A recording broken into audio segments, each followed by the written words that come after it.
Berdasarkan Undang-Undang Perlindungan Anak, anak memiliki hak untuk mendapat kasih sayang baik dari ayah maupun ibu.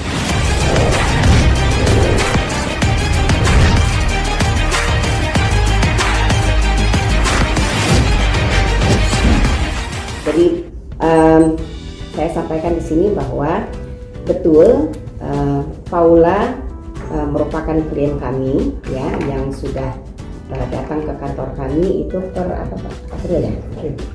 Jadi per April Paula itu datang ke kantor sini konsultasi terkait dengan rencana perceraian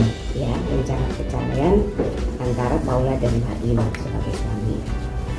Proses konsultasi itu sudah berjalan, lalu kemudian di bulan Mei ya Paula kemudian memberikan kuasa kepada kami untuk membantu menyelesaikan persoalan rumah tangga mereka antara Paula dan Baim kalau ini terkait dengan perceraian.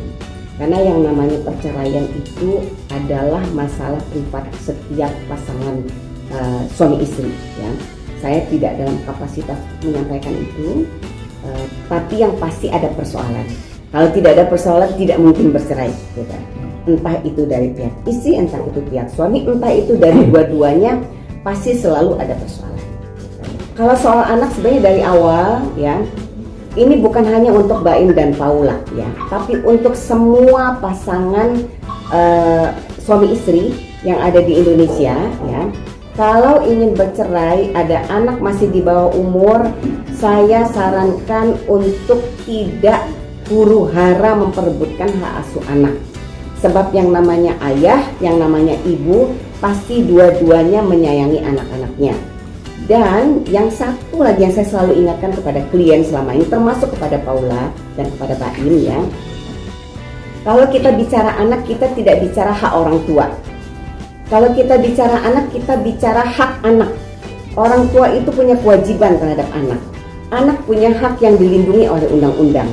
Undang-undang melindungi hak anak dengan baik. Setiap anak punya hak untuk hidup, tumbuh, dan berkembang, mendapat kasih sayang yang utuh dari ayah dan ibunya.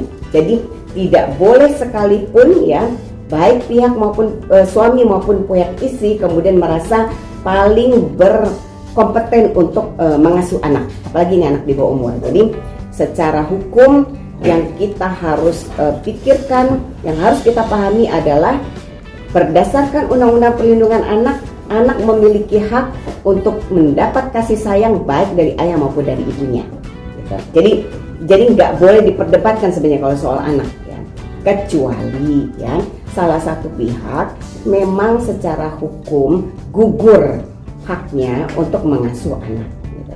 Dan itu kan jelas dalam undang-undang, dalam peraturan. Kalau selama ini ya ini kan 6 bulan ya. Jadi kita menangani Paula itu sudah 6 bulan. Selama ini yang saya lihat mereka baik-baik saja, ada pembagian waktu yang cukup baik. Misalnya ya, Paula umroh ya anak-anak sama Baim ya, kemudian Baim pergi ke Paris, anak-anak sama Paula. Kadang-kadang Paula bawa anak-anak libur ke ke Semarang gitu ya. Kadang-kadang Paula bawa anak-anak ke Bali, misalnya ke Lombok ya waktu itu. Jadi sejauh ini saya tidak melihat mereka bermasalah ya dengan anak-anak. Bahwa kemudian misalkan ada miskom salah satu di antara mereka, ini normal lah.